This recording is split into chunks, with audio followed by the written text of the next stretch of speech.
9/11 यानी सितंबर महीने की 9वीं तारीख ये अमेरिका के लिए सबसे बड़ा जख्म है। ये ट्विन टावर पर हमले की बरसी का दिन है और इसी दिन रूस ने अमेरिका को सबसे विध्वंसक धमकी दी है। रूस ने कहा है कि अमेरिका पर दूसरा 9/11 जैसा हमला होगा, लेकिन इस बार हथियार एटमी और बायोलॉजिकल होंगे। अमेरिका पर सबसे बड़े खतरे का अलार्म बज चुका है। रूस के डूम्सडे प्लेन और न्यूक्लियर बॉम्बर की लोकेशन बदल दी गई है। फिनलैंड बॉर्डर से आई सैटेलाइट तस्वीरें बहुत बड़े विनाश का संकेत हो सकती हैं। देखिए क्या है रूस का प्लान न्यूक्लियर 9/11। ये भविष्यवाणी कई बार हो चुकी है कि युद्ध में परमाणु हथियारों का प्रयोग निश्चित है, लेकिन इससे युद्ध समाप्त होगा या धरती का अंत हो जाएगा, ये कोई नहीं जानता।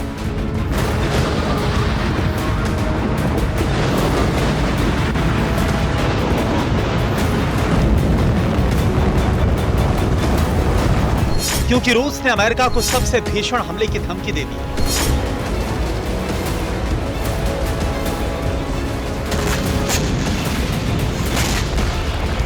9 सितंबर को रूस ने अमेरिका के सबसे गहरे जख्म को कुरेदा और उसे याद दिलाए कि 2001 में अमेरिका के सीने पर जितना बड़ा जख्म बना, उससे भी बड़ा हमला हो सकता है।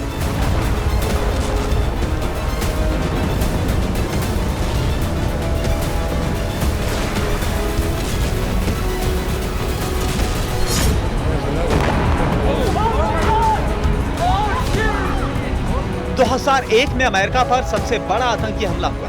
इससे पूरी दुनिया सख्ते में थी। आतंकवाद से इतना बड़ा विध्वंस दुनिया ने पहली बार देखा।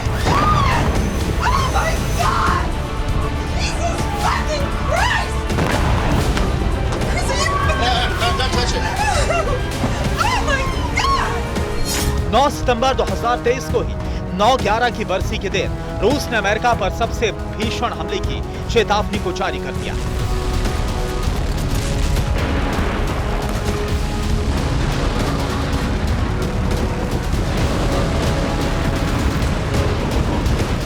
रूस की राष्ट्रीय सुरक्षा परिषद के डिप्टी चेयरमैन दिमित्री मेदवेदेव ने साफ कहा कि मैं कोई भविष्यवक्ता नहीं हूं, लेकिन एक दिन अमेरिका देखेगा कि आतंकी उस पर 9/11 जैसा हमला करेंगे। इस बार हमला परमाणु या जैविक हथियार से होगा।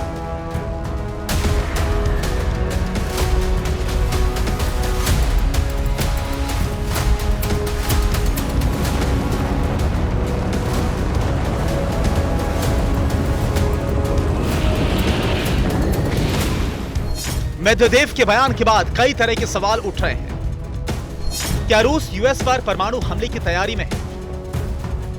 क्या रूस यूएस में डर्टी बम विस्फोट कर सकता है? क्या किसी प्रतिबंधित संगठन से हमला कराया जा सकता है? ये आशंकाएं खारिज नहीं की जा सकती, लेकिन फिलहाल रूस की न्यूक्लियर तैयारी देखकर लग रहा है कि वो अमेरिका और नेटो के खिलाफ परमाणु व्यूह रचना कर चुका है।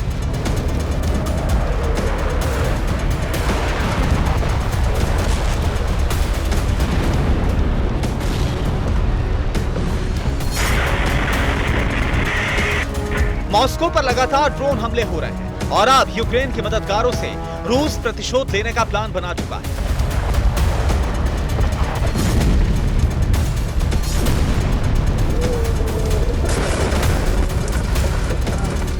रूस ने अभी तक की सबसे बड़ी न्यूक्लियर घेराबंदी पूरी कर ली। सबसे विनाशक खबर है कि रूस के स्ट्रेटेजिक परमाणु बॉम्बर और डूम्सडे प्लेन मॉस्को से हटाकर किसी सीक्रेट ठिकाने पर तैनात कर दिए गए हैं।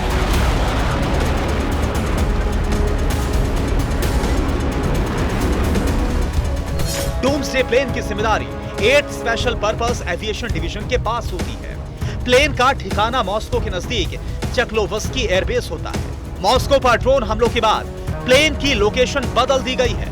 इसके साथ चलने वाले न्यूक्लियर बॉम्बर भी चक्लोवस्की एयरबेस से हटा दिए गए हैं।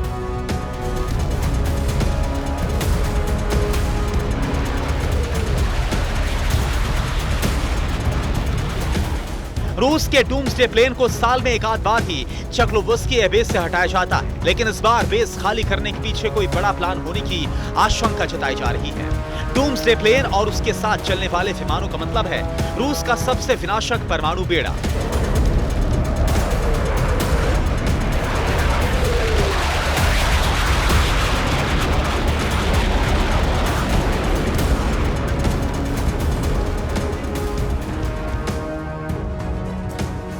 पुतिन के डूम्सडे प्लेन का आधिकारिक नाम है इल्यूशन IL-86। इस प्लेन को फ्लाइंग क्रेमलिन कहा जाता है। इसके अंदर पुतिन के दफ्तर का हर कमांड और कंट्रोल सेंटर मौजूद है। इसको परमाणु हमले के समय इस्तेमाल किया जाता है। हवा से ही राष्ट्रपति परमाणु हमले का आदेश भी दे सकते हैं। इस प्लेन में रूस सरकार के नीति निर्माताओं के बैठने की जगह होती है। परमाणु विस्फोट से होने वाले रेडिएशन का इस पर असर नहीं होता। इस विमान में एक भी खिड़की नहीं बनाई गई। इस विमान के साथ रूस का MiG-29S चलता है। इसके अलावा Tu-96 न्यूक्लियर बॉम्बर भी इस बेड़े में शामिल होता है। Tu-160 व्हाइट स्वॉन बॉम्बर भी इसके साथ रहता है। बेड़े में चलने वाले सभी विमानों में न्यूक्लियर हथियार लगे होते हैं। बेड़े में चलने वाला TU बॉम्बर बेजोड़ विमान है। इसकी स्पीड 2220 किलोमीटर प्रति घंटा है। Tu-40 40,000 फीट की ऊंचाई पर उड़ान भरता है। ये विमान 20,400 किलोग्राम वजन के हथियार लेकर उड़ान भर सकता है। इस बॉम्बर में 12 क्रूज मिसाइल लगाई जा सकती है। TU की रेंज 3000 किलोमीटर है। इसको स्टेल्थ डिफेंस सिस्टम के हिसाब से डिजाइन किया गया है और रडार इसे ट्रेस नहीं कर सकते।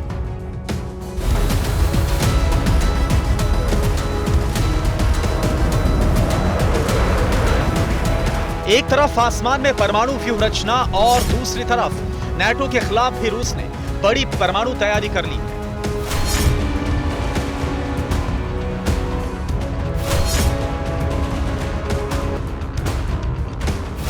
फिनलैंड बॉर्डर से महज 50 किलोमीटर दूर पुतिन ने अपना विशाल न्यूक्लियर बेस तैयार कर लिया है। यह बेस रूस के आलाकुर्ती में है। रूस के बेस से मिली सैटेलाइट इमेजेस बता रही है कि पुतिन ने बहुत तेजी से इसको विकसित किया।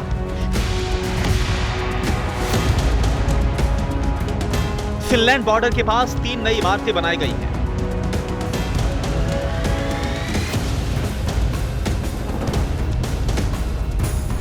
आलाकुर्ती सैन्य बेस की 2 तस्वीरें हैं। अक्टूबर 2022 में बेस का यह हिस्सा ऐसा नजर आ रहा था और अब अगस्त 2023 तक यहां पर नई इमारत बन चुकी है। दूसरी तस्वीर में नजर आ रहा है कि बेस पर बख्तरबंद सैन्य वाहनों की संख्या बढ़ाई जा चुकी है।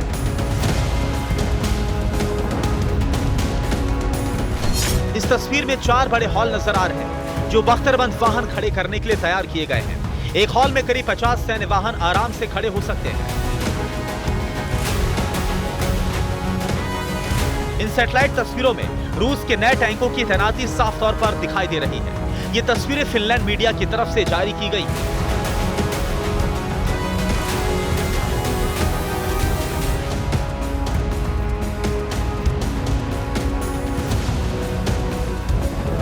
फिनलैंड बॉर्डर के पास रूस ने जबरदस्त सैन्य तैयारी की है। ये तस्वीरें बता रही हैं कि रूस किसी बड़े एक्शन की तैयारी में है।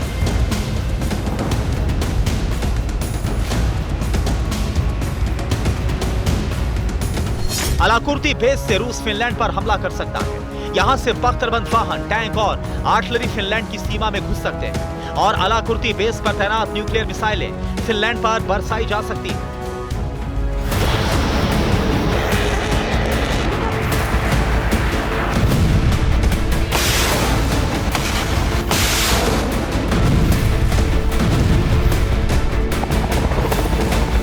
रूस के राष्ट्रपति पुतिन ने फिनलैंड के नाटो में शामिल होते ही ऐलान कर दिया था कि अभी तक फिनलैंड के लिए खतरा नहीं था, लेकिन नाटो सदस्य बनकर उसने यह खतरा मोल ले लिया।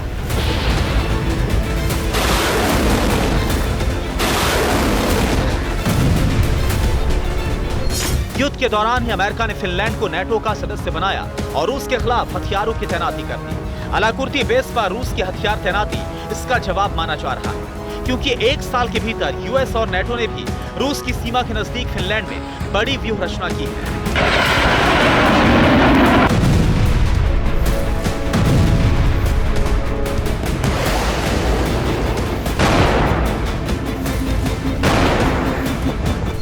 दिसंबर 2022 में अमेरिका ने रोमानिया में रूसी बॉर्डर के नजदीक सेना को तैनात किया। अगस्त 2023 में अमेरिका ने पोलैंड के बेलारूस बॉर्डर पर 10,000 जवान तैनात किए। अगस्त 2023 में रूस की सीमा से 200 किलोमीटर दूर फिनलैंड का रोवानिमी एयरपोर्ट यूएस सेना के लिए खोल दिया गया।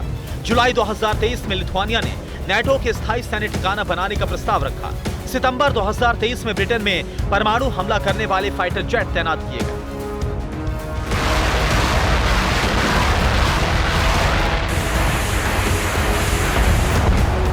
रूस के आसपास अमेरिका की सैन्य तैनाती का जवाब रूस ने तैयार कर लिया है। अब नाटो के सदस्य देश और अमेरिका पर सीधा परमाणु हमला कभी भी हो सकता है।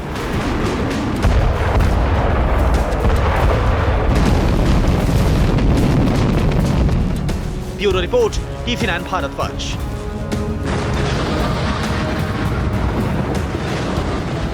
इस वक्त रूस से जुड़ी इस वक्त की बड़ी खबर जो ब्रेकिंग न्यूज आ रही है वो रूसी तेल के कुएं से जुड़ी हुई है। रूसी तेल के कुएं पर यूक्रेन ने कब्जा कर लिया है। ब्लैक सी में यूक्रेन ने बोयको टावर पर कब्जा किया है। 2015 में रूस ने कब्जा किया था इस बोयको टावर को और यहां पर अब यूक्रेन ने कब्जा कर लिया है। बोयको टावर ब्लैक सी में तेल उत्पादन का केंद्र है और इस पर अब यूक्रेन ने कब्जा कर लिया। देखिए तस्वीरें सामने आई हैं जिसमें बोयको ब्लैक सी में जो तेल उत्पादन का केंद्र था जिस पर रूस पहले कब्जा कर चुका था उस पर एक बार फिर यूक्रेन का कब्जा हुआ है। 13 सितंबर को पूर्वी रूस के व्लादिवोस्तोक में 2 राष्ट्राध्यक्षों की मुलाकात होनी है जिस पर पूरी दुनिया की नजर टिकी हुई है क्योंकि 2 सुप्रीम लीडर के बीच अगर सैन्य गठजोड़ हुआ, अगर विनाशक हथियारों की डील हुई तो इसका असर रूस यूक्रेन युद्ध पर पड़ सकता है, यूरोप पर पड़ सकता है, नेटो देशों पर पड़ सकता है, यहां तक कि सुपर पावर अमेरिका भी इस गठबंधन की चपेट में आ सकता है।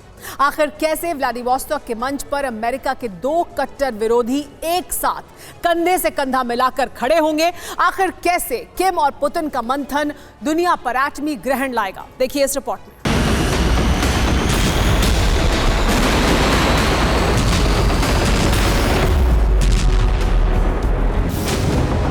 दुनिया के 2 ताकतवर शख्स, 2 वर्ल्ड लीडर एक साथ एक मंच पर मिलने वाले हैं। चंद घंटों बाद रूसी प्रेसिडेंट पुतिन और नॉर्थ कोरिया के तानाशाह किम जोंग उन की मुलाकात होने वाली है।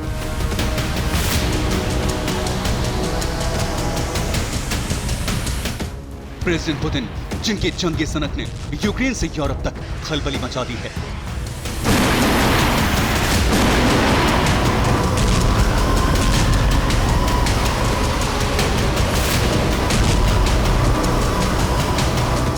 तो वही तानाशाह किम जो अपने बारूदी तेवरों के चलते पूरी दुनिया में कुख्यात है।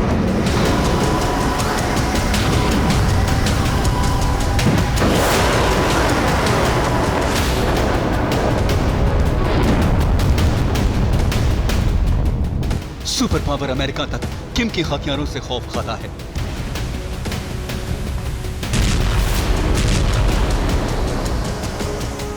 ऐसे में सवाल खड़ा होता है कि रूस यूक्रेन जंग के बीच इन दोनों राष्ट्राध्यक्षों के बीच मुलाकात क्यों हो रही है?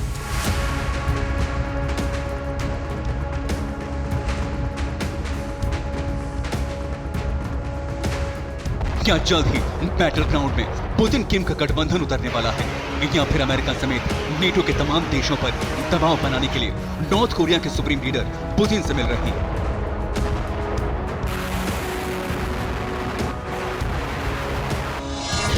तो आपको बता दें, पूर्वी रूस के व्लादिवोस्तोक में किम और पुतिन मुलाकात करेंगे। व्लादिवोस्तोक में ईस्टर्न इकोनॉमिक फोरम की समिट हो रही है। 11 से 13 सितंबर तक ईस्टर्न इकोनॉमिक फोरम समिट चलेगी जिसमें रूस और नॉर्थ कोरिया समेत कई और देश हिस्सा लेंगे।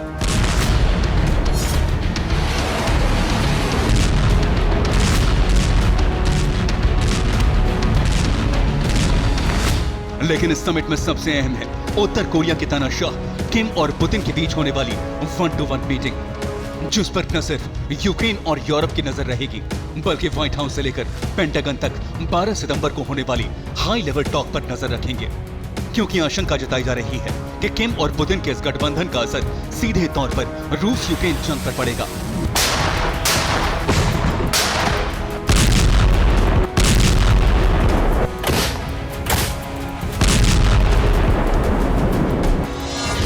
क्योंकि पुतिन और किम के बीच बड़ी सैन्य डील हो सकती है, जहां किम रूस को गोला बारूद और ड्रोन सप्लाई करेंगे, रूसी डिफेंस को MLRS और मिसाइल्स की खेप सौंपेंगे, तो वहीं पुतिन नॉर्थ कोरिया को सबमरीन टेक्नोलॉजी देंगे। इसके अलावा एडवांस्ड न्यूक्लियर तकनीक देने की आशंका है। लिहाजा इस मीटिंग में शामिल होने के लिए उत्तर कोरिया के तानाशाह किम जोंग उन अपनी special arm bullet proof train में सवार होकर प्योंगयांग से व्लादिवोस्तोक की तरफ निकल चुके हैं।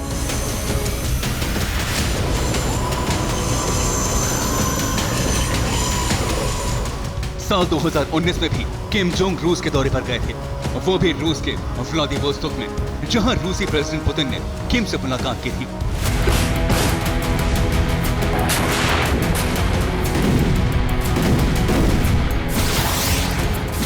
मगर इस बार हालात ठीक उलट हैं, क्योंकि बीते 19 महीनों से रूस और यूक्रेन के बीच जंग जारी है।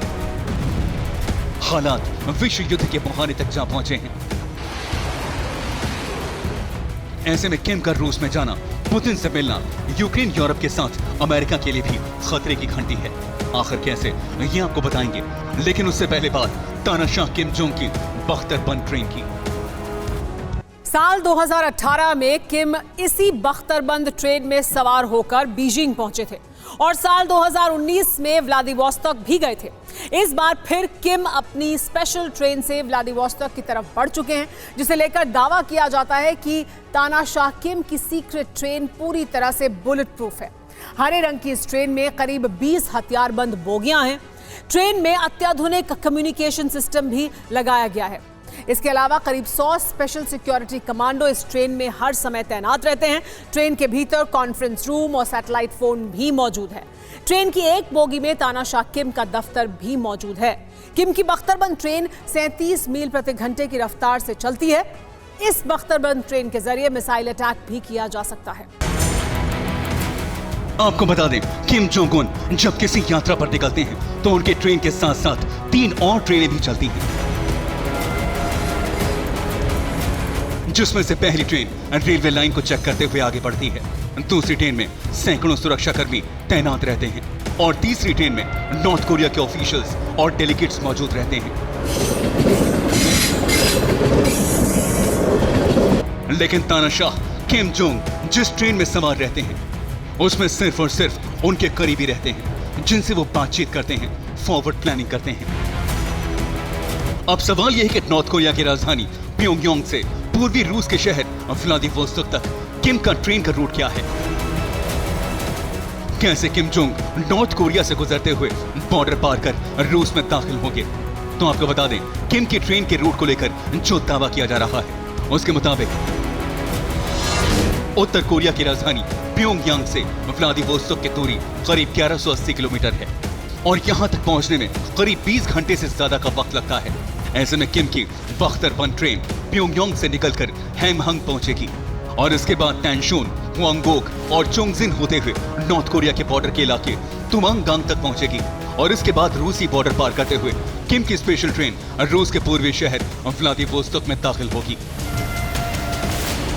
हालांकि नॉर्थ कोरिया की तरफ से किम के ट्रेन रूट से जुड़ी कोई जानकारी शेयर नहीं की गई है, मगर कुछ मीडिया रिपोर्ट्स में दावा किया जा रहा है कि इसी रूट के जरिए तानाशाह किम जोंग रूस में दाखिल होंगे और फिर रूसी प्रेसिडेंट व्लादिमीर पुतिन से मुलाकात करेंगे। रूसी प्रेसिडेंट पुतिन भी उत्तर कोरिया के सुप्रीम लीडर से मुलाकात के लिए समिट में शामिल होने के लिए व्लादिवोस्तोक रवाना हो चुके हैं। अब ये देखना होगा कि किम और पुतिन का गठबंधन कैसे वर्ल्ड वॉर 3 की पटकथार लिखता है, कैसे यूक्रेन से यूरोप तक के संपूर्ण संघार का ब्लूप्रिंट तैयार करता है।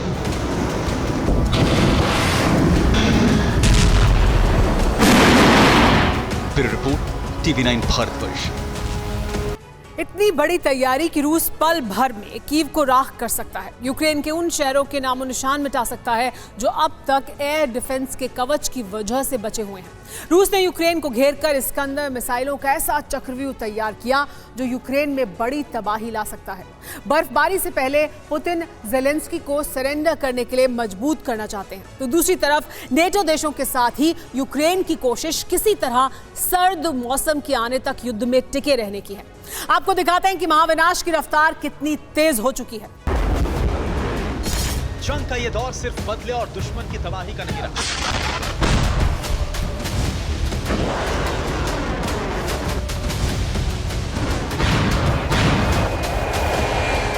सितंबर के 10 दिन बीत जाने के बाद युद्ध की रणनीति अब कुछ खास मकसद पर टिक गई है।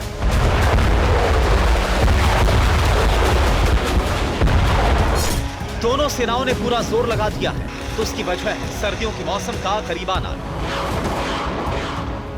पहला मकसद ज्यादा से ज्यादा इलाकों पर कब्जा, दूसरा मकसद कब्जे वाले इलाकों की सुरक्षा, तीसरा मकसद बर्फबारी तक जंग में टिके रहना, चौथा मकसद कब्जे वाले इलाकों को वापस पाना। हालांकि रूस को बड़ा शॉक देने के लिए यूक्रेन से रूस की जमीन पर प्रहार का प्लान भी आगे बढ़ रहा है।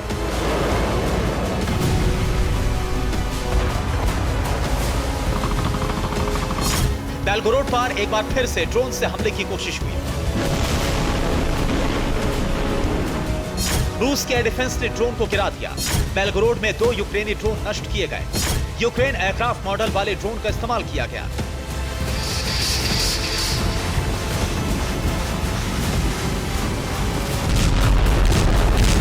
यूक्रेन युद्ध में टिके रहने के लिए रूस के लिए कई मोर्चे पर दबाव बना रहा है, ताकि रूस के सैनिक किसी खास जगह पर जोरदार हमला ना कर सके।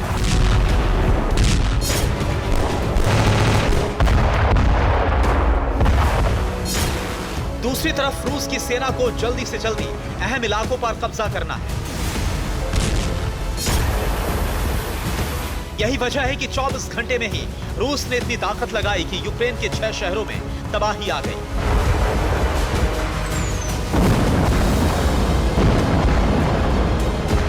रविवार के दिन यूक्रेन के अलग अलग ठिकानों पर जमीन और हवा से लगातार हमले होते रहे।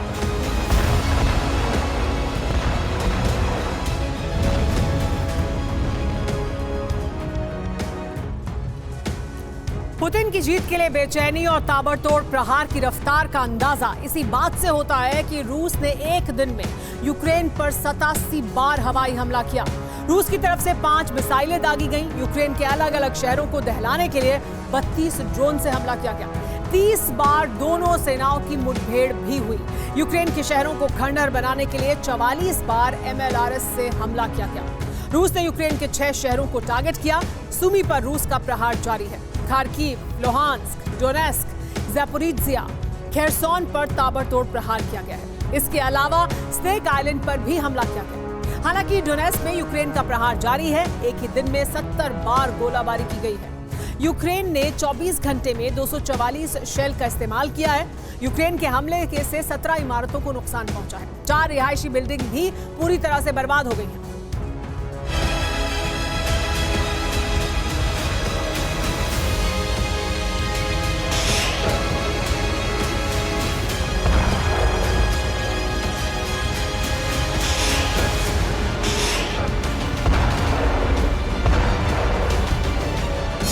यूक्रेन में पश्चिमी देशों के एयर डिफेंस की तैनाती नहीं होती तो तबाही का आलम कुछ और होता। यूक्रेन का दावा है कि 32 में 25 ड्रोन को हवा में ही नष्ट कर दिया गया। ऊपर ड्रोन से हर पल की निगरानी और नीचे रशियन पैराट्रूपर्स फोर्स। सिर्फ रशियन जवान यहां पर यूक्रेनी सैनिकों को घेर लेते हैं और फिर सभी यूक्रेनी सैनिक सरेंडर कर देते हैं। माना जा रहा है कि यूक्रेन के सैनिकों के पास ना ही गोलियां बची थी ना ग्रेनेड, जिसकी वजह से सिर्फ 4 रशियन सैनिक 11 जवानों पर भारी पड़ गए। यूक्रेन के कुछ सैनिकों ने रूस की सीमा को क्रॉस किया था, लेकिन ब्रियांस्क में यूक्रेनी सैनिकों को सरेंडर करना पड़ा। कई यूक्रेनी सैनिकों की मौत भी हो गई। ये वीडियो आर्टियो मोवस्क इलाके का है। रूस के सैनिकों ने यहां पर आर्टिलरी से ताबड़तोड़ प्रहार किया। रिपोर्ट के मुताबिक यूक्रेन के कई ठिकानों को तबाह कर दिया गया। ये डोनेस्क का इलाका है जहां पर कई दिनों से यूक्रेनी सैनिक लगातार हमले कर रहे हैं। खेरसोन में पिछले एक हफ्ते से रूस का ताबड़तोड़ प्रहार जारी है। खेरसोन का एक ब्रिज और यूक्रेन सैन्य ठिकाना तबाह हो चुका है। हथियारों के गोदाम और एक हैंगर को भी रशियन फोर्स ने नष्ट कर दिया है।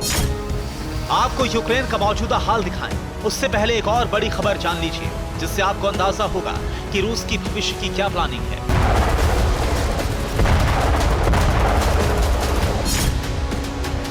ये रूस की स्कैंडर मिसाइल है। इसे अब यूक्रेन के बॉर्डर पर लाया गया है। मकसद इसकी खासियत से समझ सकते हैं।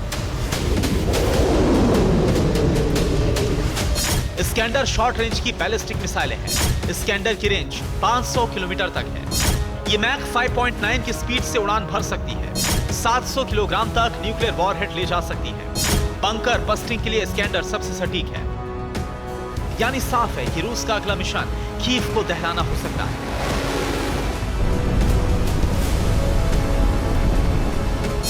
कीव में एयर डिफेंस की तैनाती है, लेकिन इस्कैंडर अपनी स्पीड से रडार को चकमा देने में सक्षम है।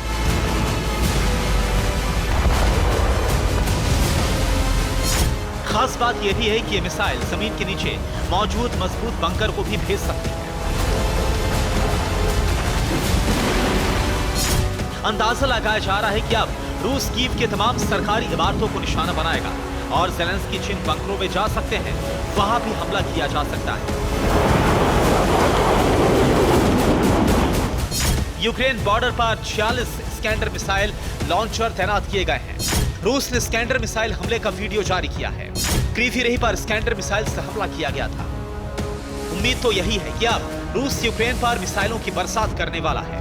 बर्फबारी से पहले यूक्रेन के इंफ्रास्ट्रक्चर को पूरी तरह से खत्म करने के लिए इस्कैंडर का इस्तेमाल मुमकिन है। हालांकि डोनेस्क में यूक्रेन की सेना ने फिर बड़ा हमला किया है। यूक्रेन के हमले में रूस का इंटेलिजेंस स्टेशन तबाह हो गया। यूक्रेन ने हमले के लिए ड्रोन का इस्तेमाल किया था। लुहांस्क के एक इलाके को कब्जे से छुड़ाने के बाद जमीन के भीतर से हथियारों का जखीरा मिला। यहां करीब 45,000 शेल रखे गए थे।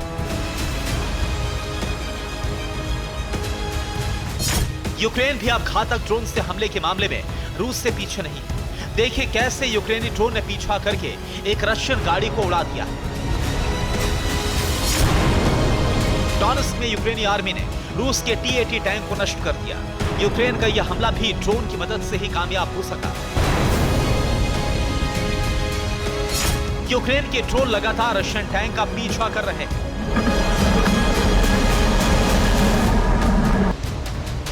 देखिए कैसे ड्रोन ने पीछा करके रूस के टैंक पर अटैक किया। यूक्रेन के एक और ड्रोन प्रहार में रूस को अपना B-121 ग्रैड MLRS गंवाना पड़ा। इन तस्वीरों से तो युद्ध बराबरी का दिख रहा, लेकिन सच ये है कि यूक्रेन के हथियारों का स्टॉक खत्म होने वाला है और रूस के पास अभी कई महीने तक लड़ने का हथियार बचा है। Bureau report, TV9 Bharatvarsh. Ukraine में रूस ने खोली है सैन्य भर्ती। डोनेस्क और लुहांस्क में सैन्य भर्ती खोली गई है। 4,20,000 सैनिक भर्ती करने का टारगेट रखा गया है। कब्जे वाले यूक्रेन में भर्ती ऑपरेशन शुरू कर दिया गया है। DPR में रूस करा रहा है चुनाव भी, साथ ही भर्ती भी की जा रही है और एक बड़ा टारगेट रखा गया है कि युद्ध में किस तरह से भर्ती की जाएगी इन इलाकों से जो यूक्रेन के इलाके थे जिस पर अब रूस का कब्जा है। लेकिन युद्ध के दौरान हर मुल्क अपनी रक्षा के लिए, दुश्मन पर प्रहार के लिए ज्यादा से ज्यादा एडवांस्ड और हाईटेक हथियारों का इस्तेमाल करता है ताकि वॉर जोन में उसका दबदबा बना रहे। मगर आप ये जानकर हैरान रह जाएंगे कि रूस ने यूक्रेन के खिलाफ युद्ध में दशकों पुराने जंगबाजों को वॉर जोन में उतारा, वो भी अपग्रेड करके। आखिर कौन है सोवियत काल के वो योद्धा जो यूक्रेन का नक्शा बिगाड़ेंगे, नेटो के डिफेंस प्लान को ध्वस्त करेंगे? देखिए इस रिपोर्ट में।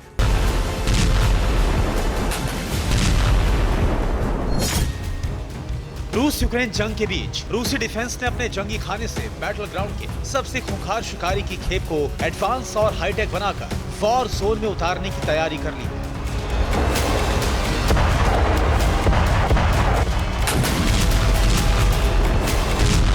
और जानते हैं इतनी तैनाती कहां होगी? यूक्रेन बॉर्डर और उससे सटे सरहदी इलाकों के पास।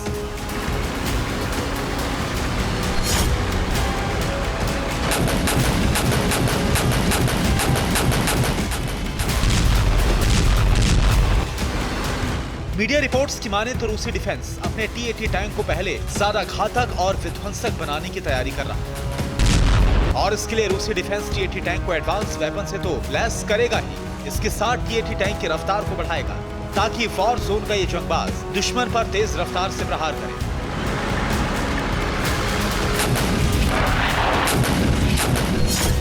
ये कोई पहला मौका नहीं है जब रूस ने अपने पुराने टैंक को अपग्रेड किया, उन्हें वॉर जोन में उतारा।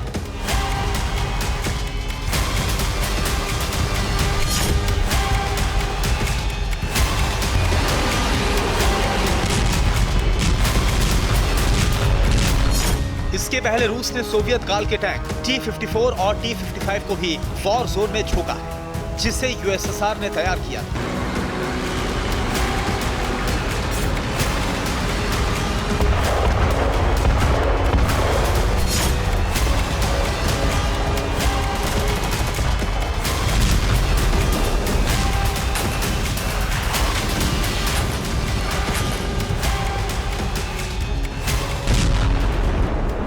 अब सवाल यह है कि जहां एक तरफ अमेरिका और नेटो के देश यूक्रेन को modern main battle tank supply कर रहे हैं, अब्राम्स, लेपर्ड और चैलेंजर जैसे विस्फोटक टैंक रूसी फौज पर कहर बरपाने के लिए आमादा है, ऐसे में पुतिन पुराने टैंक को वॉर जोन में क्यों उतार रहे हैं?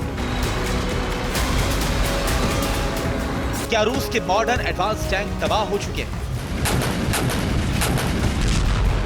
क्या रूसी डिफेंस के पास T-90 जैसे टैंकों का गोला बारूद खत्म हो चुका है?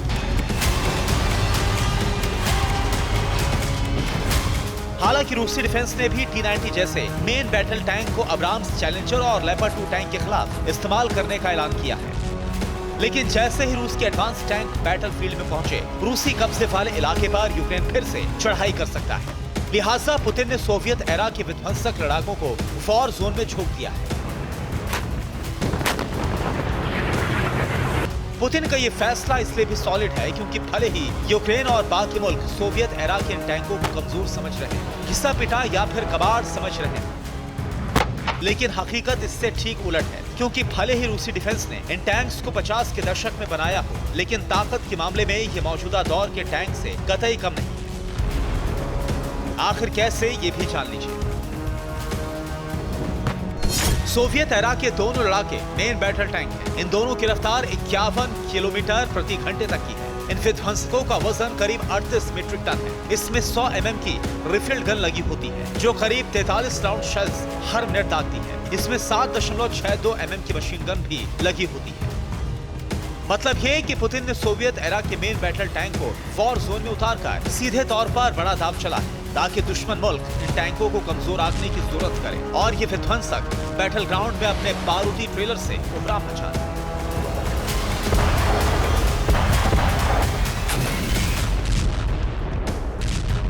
रूस यूक्रेन युद्ध से एक बार फिर ग्लोबल विनाश के खतरे का सिग्नल मिल रहा है। युद्ध की आग एक बार फिर ज़ैपोरिज़िया न्यूक्लियर पावर प्लांट के बिल्कुल करीब पहुंच चुकी है। अब हादसा या फिर सोची समझी साजिश के तहत अगर पावर प्लांट में धमाका हुआ तो यूरोप समेत एशिया के कई देशों में भी रेडिएशन फैल सकता है।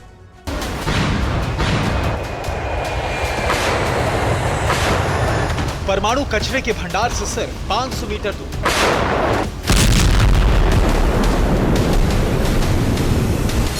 कई देशों में तबाही ला सकने वाले न्यूक्लियर पावर प्लांट के बहुत करीब ज़ैपोरिज़िया में अब जंग एक बार फिर न्यूक्लियर पावर प्लांट की दीवारों तक पहुंच चुकी है। लगातार धमाके हो रहे हैं।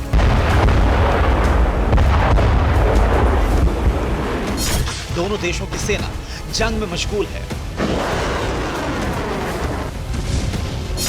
लेकिन दुनिया के कई देशों की नींद उड़ी हुई है।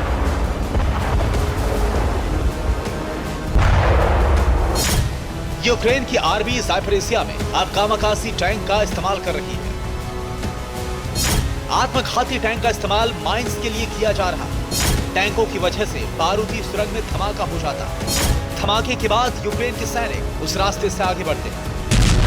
ज़ैपोरिज़िया पावर प्लांट के करीब धमाके के बाद एक बार फिर से रेडिएशन फैलने का डर बढ़ता जा रहा है।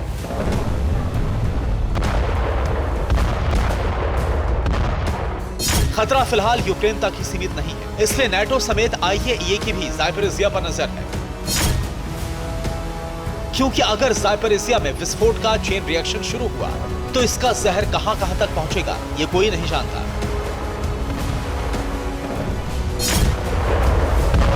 हार्वर्ड यूनिवर्सिटी की रिसर्चर मारियाना बचरिन का दावा है कि रेडिएशन हवा की दिशा पर निर्भर है। रूस, यूक्रेन और पड़ोसी देशों समेत करीब 20 पश्चिमी देशों में रेडिएशन फैल सकता है।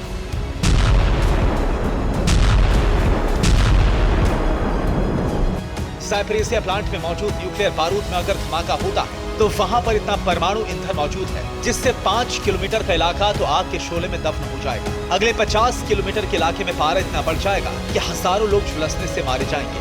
100 किलोमीटर के इलाके में रेडिएशन से लोगों की मौत होगी। 250 किलोमीटर तक दम घुटने और सांस की समस्याओं से जान जाएगी और 500 किलोमीटर तक जहरीला रेडिएशन फौरन फैल जाएगा।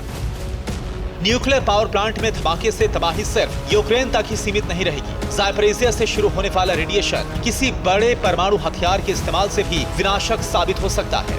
एक्सपर्ट्स के मुताबिक तबाही का डायरेक्शन कुदरत तय करेगा।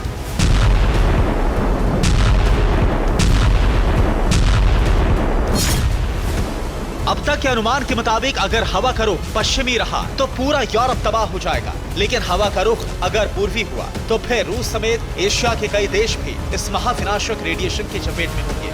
यानी ज़ापोरिज़िया न्यूक्लियर प्लांट को लेकर जिस तरह के हालात बन रहे हैं वो पूरी दुनिया के लिए महाविनाश का अलर्ट है। Bureau report, TV9 Bharatvarsh.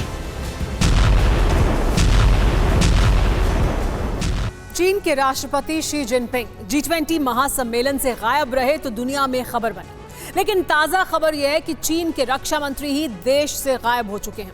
इस साल ये दूसरी ऐसी घटना है जब चीन के VVIP गायब हुए हैं। इससे पहले चीन के विदेश मंत्री भी अचानक गायब हो चुके हैं। जिनपिंग को समझने वाले दावा कर रहे हैं कि इन घटनाओं के पीछे सिर्फ जिनपिंग है। राष्ट्रपति शी जिनपिंग अपने करीबियों को ही रास्ते से हटाने के लिए बदनाम है। चीन के तानाशाह ने अपने कई ऐसे करीबियों को दुनिया की नजरों से ओझल कर दिया जो भविष्य में उनकी सरकार के लिए खतरा बन सकते थे।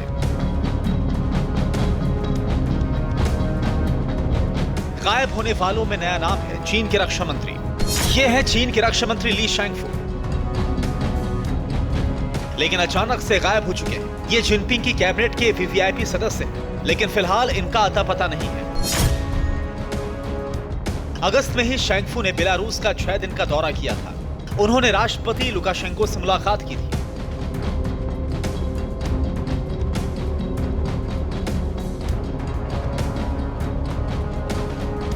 ये जिनपिंग के रूस समर्थन मिशन के संदेशवाहक बनकर बेलारूस गए थे, लेकिन अब कहां हैं कोई नहीं जानता। 29 अगस्त को शैंगफू आखिरी बार देखे गए। उन्होंने बीजिंग में चीन अफ्रीका फोरम के मंच से भाषण दिया था। 29 अगस्त की शाम से शैंगफू के बारे में कोई जानकारी नहीं। चीन से हाई प्रोफाइल नेता के गायब होने की दूसरी खबर है। खबर यह भी है कि शैंगफू पर भ्रष्टाचार के आरोप थे। रक्षा मंत्री बनने से पहले शैंगफू सैन्य उपकरण विकास विभाग के मंत्री थे। रक्षा मंत्री बनने के बाद विभागीय जांच शुरू हुई। जांच में शैंगफू को नियम तोड़ने का आरोपी पाया गया। शैंगफू पर भ्रष्टाचार के आरोप भी लगे।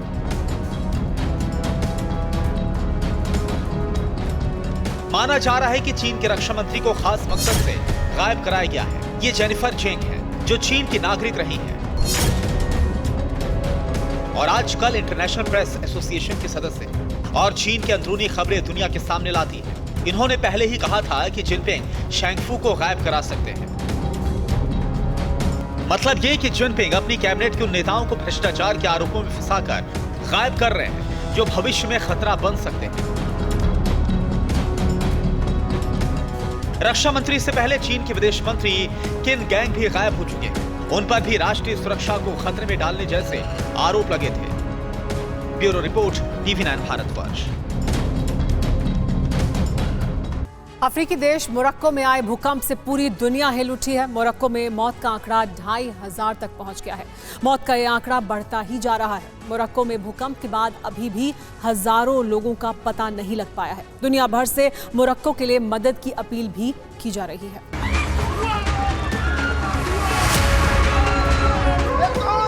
तबाही की तस्वीरें देखने के लिए नहीं होती, क्योंकि इसके दर्द को शब्दों में बयां नहीं किया जा सकता। कुदरत के दामन में सिसकती हुई ये तस्वीरें हिंदुस्तान की सरहद से सैकड़ों मील दूर के देश की है, लेकिन त्रासदी का एहसास हर दूरी को मिटा देता है।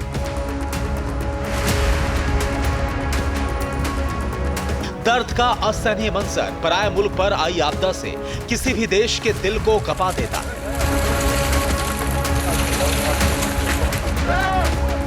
ये तस्वीरें अफ्रीकी देश मोरक्को की है, जहां सदी के इस भीषण भूकंप में मरने वालों की तादाद लगातार बढ़ती जा रही है। रिपोर्ट्स के मुताबिक भूकंप में मरने वालों की संख्या 2000 को पार कर गई है।